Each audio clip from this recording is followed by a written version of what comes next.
యశోమెస్సేనందు ప్రియ సహోదరి సహోదరులకు మరొకసారి శుభం అండి. ఈరోజు ఇంకొక చిన్న వర్తమానం విందాం. అదేంటంటే, మనం సమాజంలో ఉంటున్నాం కాబట్టి, మనుషుల మధ్య ఉంటున్నాం కాబట్టి, మనుషుల్లో చాలామంది రకరకాల మనుషులు ఉంటారు. ఈ రకరకాల మనుషుల్లో శాంతి సమాధానం కోరేవాళ్ళు చాలా తక్కువ మంది ఉంటారు, కానీ గొడవలు పెట్టుకునే వాళ్ళు ఎక్కువ మంది ఉంటారు. ఈ గొడవలు పెట్టుకునే ఈ మనుషుల మధ్య మనం జీవించడం చాలా కష్టం. అయితే ప్రతి సమస్యకి ఒక పరిష్కారం అనేది బైబిల్ చెప్తుంది. ఏంటి ఆ పరిష్కారం అంటే, సమస్య ఏమిటో తెలుసుకుని దానికి పరిష్కారం అనేది వెతుక్కోవాలి. ప్రతి ప్రదేశంలోనూ ఏవేవో సమస్యలు ఉంటాయి. సమస్యలు లేకుండా మాత్రం జీవితం లేదు. కానీ ఆ సమస్యకి పరిష్కారం అనేది కంపల్సరీగా వెతుక్కోవాల్సిన బాధ్యత ప్రతి మనిషి మీద ఉంది. ముఖ్యంగా విశ్వాసమైన లైన్లో ఉన్న విశ్వాస వీరులకి లేకపోతే విశ్వాసులకి అందరికీ కూడా ఒక మార్గం అనేది మనం పరిశీలనకి వెతుక్కోవాలి. ఒక సమస్య వచ్చినప్పుడు ఆ సమస్యకి పరిష్కారం వెతుక్కునేవాడు జ్ఞానవంతుడు. ఆ సమస్యకి పరిష్కారం వెతకకుండా రకరకాలుగా కుయుక్తులు పన్నేవాడు మాత్రం మోసగాడు అనమాట. కుయుక్తులు పన్నేదానికన్నా సమస్యకి పరిష్కారం వెతుక్కోమని బైబిల్ క్లియర్గా చెప్తుంది. మీకు ఒక చిన్న సన్నివేశాన్ని మీకు బైబిల్లో చూపించిన తర్వాత కొన్ని విషయాలు మాట్లాడుకుందాం. అబ్రహాము అంటే విశ్వాసులకు తండ్రి. ఆయన పశువుల కాపర్లకి, లోతు యొక్క పశువుల కాపర్లకి ఒక కలహం వచ్చిందట. చదువుతాం చూడండి వాక్యాలు. ఆదికాండము 13వ అధ్యాయం 7వ వచనం. అప్పుడు అబ్రహాము పశువుల కాపర్లకును లోతు పశువుల కాపర్లకును కలహం పుట్టాను. ఆ కాలమందు కనానీయులు పెరిజ్జీయులు ఆ దేశంలో కాపురముంటారు. కాబట్టి అబ్రహాము, మనము బంధువులము గనుక నాకును నీకును నా పశువుల కాపర్లకును నీ పశువుల కాపర్లకును కలహము ఉండకూడదు. ఈ దేశమంతా నీ ఎదురున్నది కదా, దయచేసి నన్ను విడిచి వేరుగా ఉండు. నీవు ఎడమ తట్టునకు వెళ్ళిన ఎడల నేను కుడి తట్టునకును, నీవు కుడి తట్టునకు వెళ్ళిన ఎడల నేను ఎడమ తట్టునకును వెళ్ళుదని లోతుతో అన్నాడు. ఏమైందండి? అబ్రహాముకి లోతుకి కూర్చుని గొడవ కాదు ఇది. అబ్రహాం యొక్క పశువుల కాపరికి లోతు యొక్క పశువుల కాపరికి వచ్చిన గొడవ. అప్పుడు అబ్రహాము అంటే విశ్వాసులకు తండ్రి కాబట్టి ఆయన ఏం చెప్పాడంటే, లోతుని పిలిచి మాట చెప్పాడు. నువ్వు నేను బంధువులు కాబట్టి నీకు నాకు కలహం ఉండకూడదు. కాబట్టి ఫస్ట్ ప్రయారిటీ నేను నీకే ఇస్తున్నాను. ఏంటంటే, దేశమంతా నీ ఎదుట ఉంది. ఇదిగో దేశం నీ ఎదుట ఉంది. నీవు ఇక నుంచి నన్ను విడిచి వేరుగా ఉండు. సమాధానం లేదు అంటే గొడవలుగా ఉంది. గొడవలుగా ఉన్నప్పుడు సమాధానం లేనప్పుడు ఏం చేయాలంటే, నువ్వు నన్ను విడిచి దూరంగా ఉండు, వేరుగా ఉండు. నువ్వు కుడి తట్టుకు వెళ్తే నేను ఎడ తట్టుకు వెళ్తాను, నేను ఎడం తట్టుకు వెళ్తే నువ్వు కుడి తట్టుకు వెళ్ళిపో. ఫస్ట్ ప్రిఫరెన్స్ నీకే మొట్టమొదటి ప్రాధాన్యత నీకే ఇస్తున్నాను. ఆ ప్రకారంగా నువ్వు ఎన్నుకోమన్నప్పుడు లోతు తను ఎన్నుకుంటాడు, వెళ్తాడు. ఆ విధంగా ఇక్కడ అబ్రహాం ఏం చేశాడంటే, ఒక సమస్యకి పరిష్కారం వెతికాడు. ఏమని వెతికాడు?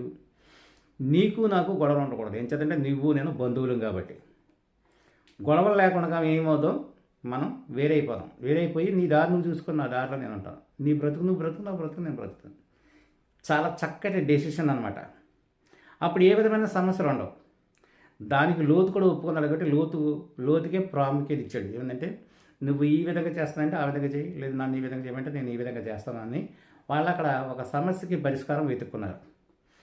నేడు అనేక మంది క్రైస్తవులు, భక్తులు, బైబిల్ చదువుతున్న వాళ్ళు ఉదయం లేస్తే ప్రార్థనలు చేస్తారు, బైబిల్ చదువుతారు, నీతి కబుర్లు చెప్తారు. ఇలాంటి వాళ్ళందరూ కూడా సమస్యలను పరిష్కారం ఎందుకు చేసుకోలేకపోతున్నారు? పంచాయతీల చుట్టూ, పోలీస్ స్టేషన్ల చుట్టూ, కోర్టుల చుట్టూ, లాయర్ల చుట్టూ ఈ అబద్ధాలు ఆడుకుంటూ, వాడి మీద వీడి మీద వాడు పన్నాగాలు పన్నుకుంటూ, తర్వాత నేరారోపణలు చేసుకుంటూ ఈ విధంగా ఎందుకు తయారవుతారంటే, స్వార్థం, మోసం. వీళ్ళు కేవలం ఏంటంటే దేవుడిని నమ్ముకున్నామన్న పేరుకే తప్ప వీళ్ళు చేసే పనులన్నీ కూడా సాతాను పనులు కాబట్టి ఇలాంటివన్నీ కూడా జరుగుతున్నాయి. అలా కాకుండా మంచి మనసు కలిగిన ఉన్నవాడు ఎవడైనా ఉంటే ఇమీడియట్గా దానికి పరిష్కారం వెతుక్కుంటాడు. బైబిల్ ఏం చెప్తుందో ఇంకొక మాట కూడా చూపిస్తాను.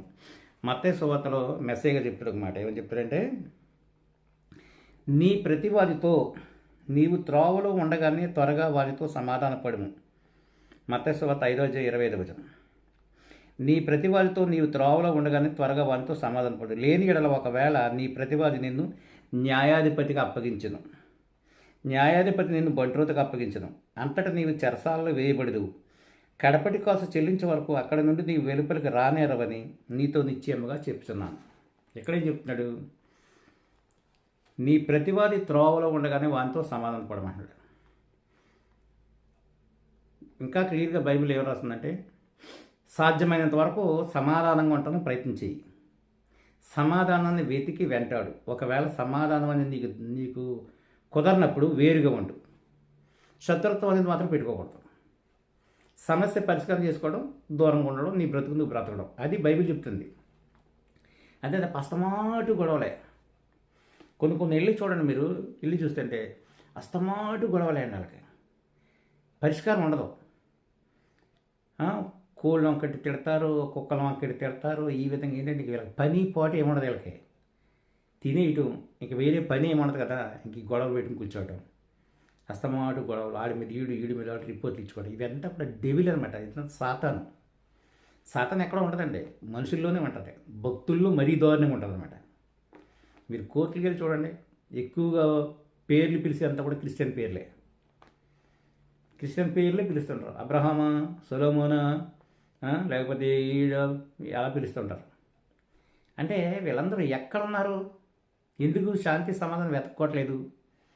మెయిన్ ముందు మనలో పీస్ ఆఫ్ మైండ్ ఉంటే మనం కూడా శాంతి సమాధానం వెతుకుతాం. శాంతి సమాధానం వెతకకుండా నీకు గొడవలే కావాలనుకుంటామంటే నువ్వు చాలా మోసగాడు అయి ఉండాలి. మోసగాళ్ళు, ఎల్లప్పుడూ పోరునే కోరేవాళ్ళు, శాంతి సమాధానం లేకుండా బ్రతికేవాళ్ళు, వీళ్ళందరూ దేవుని నామంలో ఉన్న దొంగలు. నిజంగా దేవుని కలిగి ఉన్నవాడు ఎవడో కూడా ఎదుటివాడికి కీడు చేయడు, ఎదుటివాడిని మోసం చేయడు. ఎదుటివాడిని మోసం చేయాలి, ఎదుటివాళ్ళు ఆస్తి దోసుకోవాలి, ఎదుటివాళ్ళది దొంగతనం చేయాలి అని ఇలాంటి తప్పుడు ఆలోచనలు అన్నీ ఉంటున్నాయంటే నువ్వు దేవుని నామంలో దొంగవని అర్థం. ఈరోజు చాలామంది భూముల దగ్గర గొడవలు, ఆస్తుల దగ్గర గొడవలు, ఇంట్లో పిల్లలు అంటారు, తల్లిదండ్రులు కూడా పిల్లల దగ్గర పక్షపాతంగా ప్రవర్తించడం. ఇవన్నీ ఏంటంటే కేవలం మోసం, మంచితనం కాకపోవటం, దేవుడికి చెప్పినట్టుగా వినకపోవటం, పిల్లలందరినీ సమానంగా చూడకపోవటం. పిల్లలకు ఒక రకమైన పద్ధతి, వాళ్ళకు ఒక రకమైన పద్ధతి. ఒకే తల్లిదండ్రులు కలిగి ఉన్న పిల్లల్లోనే ఇలాంటివి ఉన్నాయి. ఇక మారేడు తల్లిలా ఉన్నాయి, లేకపోతే మారేడు తండ్రి ఉన్నాయి. అలాంటి వాళ్ళు అంటే మరీ దరిద్రం. ఎందుకంటే వాళ్ళు మరీ మోసం కదా, వాళ్ళు మరీ మోసం. మారేటోళ్ళు అనగానే పచ్చి మోసం అన్నమాట. ఎంతసేపు ఎదుటివాడిని దొంగిలించేయాలి, ఎదుటివాళ్ళని దోసేయాలి, ఇవే పనులు, ఇవే గొడవలు. శాంతి సమాధానం అనేది ప్రతి ఇంట్లోనే ఉండాలి. బైబిల్ చెప్తుంది, నేను శాంతిని మీకు ఇవ్వడానికి వచ్చాను. సమాధానం వెతికి వెంటాడమని ఉంటాయి. మరి సమాధానం ఎందుకు ఉండలేదు? ఎందుకు గొడవలు? సంవత్సరాలు తడిపడిపోతున్న గొడవలే, కక్షలు, హృదయంలో రకరకాల ఆలోచనలు, ఒక సహోదరుడు చూస్తే ఇంకో సహోదరుడికి ఇష్టం ఉండదు. ఇవన్నీ ఏంటి? ఎక్కడి నుంచి వస్తున్నాయి? ఏంటని నీ హృదయంలో ఉన్న దురాలోచనల వల్లనే ఈ గొడవలు వస్తున్నాయని బైబిల్ చెప్తుంది. ఇప్పుడైనా మీరు శాంతి సమాధానం ఎందుకు వెతకరు? మన పొరపాటు మనకు తెలుస్తుంది, ఎవడో చెప్పవసలేదు. మన అంతరాత్మ కన్నా మించిన గొప్ప ఎవడో లేడు. ఎవడో మనల్ని విమర్శించవసలేదు. మన అంతరాత్మ తెలిసిపోతుంది, మనం నిజం చెప్తున్నాము, అబద్ధం చెప్తున్నాము, మన నోటితో ఏం చెప్తున్నాము, మనం ఏం చేస్తున్నాము, మన ప్లానింగ్స్ ఏంటో మొత్తం అంతా మనకి తెలిసిపోతుంది. మన అంతరాత్మను కూడా చంపుకుని మనం ఎదుటి వాళ్ళ మీద నిందారోపణ చేయటం అంటే అది పరమదాని దృష్టిలో కూడా చాలా ఘోరమైన పాపం అన్నమాట. కనుక మీకు నేను మరలా చెప్పేది ఏంటంటే, బైబిల్ చెప్తుంది రెండు విషయాలు. ఒకటి, ఏదన్నా ఒక సమస్య వచ్చినప్పుడు దానికి వెంటనే పరిష్కారం అనేది వెతుక్కాలి. విశ్వాస సంబంధమైన ప్రతి వాళ్ళు కూడా వెంటనే పరిష్కారం వెతుక్కుని వాళ్ళ వేరుగా ఉండడమో లేకపోతే సమాధాన పడటమో రెండు జరుగుతాయి. లేకపోతే ఏం చెప్తున్నాడు మెసేజ్ ఏం చెప్పాడు? నీ ప్రతివాది త్రోవలో ఉండగా వానితో సమాధాన పడకపోతే వాడిని తీసుకెళ్ళి బంట్రోతికి అప్పగిస్తాడు. బంట్రోతిని తీసుకెళ్ళి చెరసాలు వేస్తాడు. చెరసాలు వేసిన తర్వాత కడపటి కోసం చెల్లించే వరకు వెలపలకి రాన్నారు. అంటే నేను తీసుకెళ్ళి అధికారులకి అప్పగిస్తారు. అంతవరకు తెచ్చుకోకూడదని బైబిల్ చెప్తుంది. వెంటనే క్లియర్గా రాసుకుని చూడండి. ఇక్కడ కావున నీవు బలిపీఠమున అర్పణం అర్పించడం నీ మీద నీ సహోదరునికి విరోధం ఏదైనా కలదని నీకు జ్ఞాపకం వచ్చిన అక్కడ బలిపీఠం ఎదుట నీ అర్పణం విడిచిపెట్టి వెళ్ళి నీ సహోదరునితో సమాధాన పడుము తరువాత వచ్చి నీ అర్పణం అర్పించమంటాడు. అంటే నీకు గొడవలు ఉన్నప్పుడు ప్రార్థన కూడా చేయకూడదు. ముందు ప్రార్థన కంటే ముందు ప్రార్థనలో పాటలు ఇవన్నీ ఎట్లకంటే ముందు వెళ్ళి నీ యొక్క సహోదరునితో లేకపోతే నీ శత్రువుతో నీకున్న కలహాన్ని ఇమీడియట్గా పరిష్కారం చేసుకోవాలి. పరిష్కారం చేసుకుని వచ్చిన తర్వాత అప్పుడు నా దగ్గర రాన్నాడు. ఎప్పుడమంటాడండి, నువ్వు ముందు అతని దగ్గరికి వెళ్ళి అతనితో ఉన్న కలహం అంతా పోగొట్టుకుని సమాధానం పడతావో, వేరుగా ఉంటావో, లేకపోతే నష్టపోతావో, లేకపోతే నువ్వు ఇవ్వాల్సింది ఏమంటే ఇచ్చేయడమో, లేకపోతే అతని దగ్గర నువ్వు తీసుకోవాల్సింది ఏమంటే తీసేసుకోవడమో, ఏదో చేసి మొత్తం మీద ఆ సమస్య పరిష్కారం చేసుకుని వచ్చేప్పుడు ప్రార్థన చేయి నా దగ్గర. అప్పుడు వచ్చి నీ అర్పణ నాకు అర్పించేంత తప్ప ముందు మాత్రం నీ అర్పణ నాకు అవసరం లేదని చెప్తున్నాడు. అంటే శాంతి సమాధానం లేకుండా గొడవలతోనూ కొట్లాటలతోనూ పోట్లాటలతోనూ హృదయంలో ఎలాంటి తప్పుడు ఆలోచనలన్నీ పెట్టుకుని వచ్చి నువ్వు ప్రార్థన చేసిన నీ ప్రార్థన నేను విన్నా అని బైబిల్ క్లియర్గా చెప్తానండి. ఈ గొడవలందరూ పెట్టుకుని వాళ్ళందరూ ప్రార్థనలో దేవుడు వింటున్నాడు అనుకుంటారు మీరు. దేవుడు ఏమి వింటలేదండి. ముందు మనము మారు మనసు పొందడం అంటే ఏంటంటే ఎదుటి వాళ్ళతో మనం సమాధానం పట్టడం మారు మనసు పొందడం అంటే. మనకి వాళ్ళకున్న సమస్యలకు పరిష్కారం చేసుకోవాలి. పరిష్కారం చేసుకున్న తర్వాత మన దేవుని దగ్గరికి వచ్చి ప్రార్థన చేయాలి.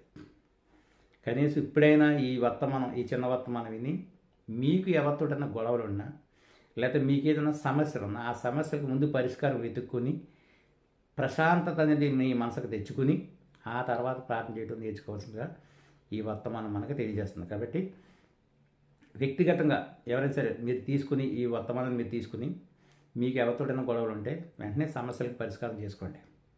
పరిష్కారం చేసుకొని అబ్రహాము లోతు ఎలాగైతే పరిష్కారం చేసుకుని వేరుగా ఉండడానికైనా ఇష్టపడండి, లేదా సమాధానం పట్టడానికైనా ఇష్టపడండి. వేరుగా ఉంటే వేరుగా ఉండండి. మళ్ళీ వాళ్ళు గొడవ తీయకండి, వాళ్ళని ఏమైనా తిట్టడం కానీ అలాంటి పని చేయకండి. అలాగే లేదు సమాధాన పడాలంటే సమాధాన పడి నీ తప్పు ఉంటే నీ తప్పు ఒప్పుకో, లేదా వాళ్ళ తప్పు ఉంటే వాళ్ళ తప్పు ఒప్పుకుంటారు. ఒప్పుకొని ప్రశాంతంగా జీవించడానికి ప్రయత్నం చేయాలి. అప్పుడు సమాజంలో మనం భక్తి చేసినా ఏం చేసినా ఎదుటి వాళ్ళు కూడా వాళ్ళు ఏదో గొడవలు పడ్డారు కానీ వాళ్ళు సమాధానం పడ్డారు, మంచిగా ఉంటున్నారు, దేవుడిని నమ్ముకున్న బిడ్డలు వాళ్ళు అందరితోటి మంచిగానే ఉంటారు, వాళ్ళు గొడవ మనుషులు కాదు, వాళ్ళు పద్ధతి అయిన వాళ్ళు అని చెప్తారు, సాక్ష్యం ఉంటుంది. లేదనుకో ఏటీఎల్ గారు ఇదే బ్రతుకు అయిపోతుంది అన్నమాట.